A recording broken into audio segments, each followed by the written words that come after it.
Let's see how many gallons of water it takes to clean this mega van. I got this handy dandy flow meter on Amazon. It's gonna tell me how many gallons I'm using. Let's give it a shot.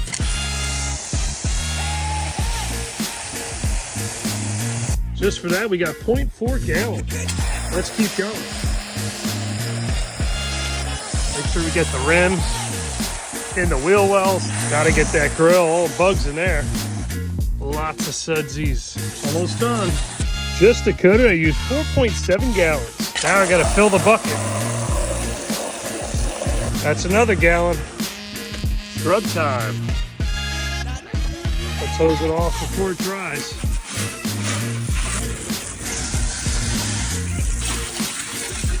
We're at 15.5, one side left to go.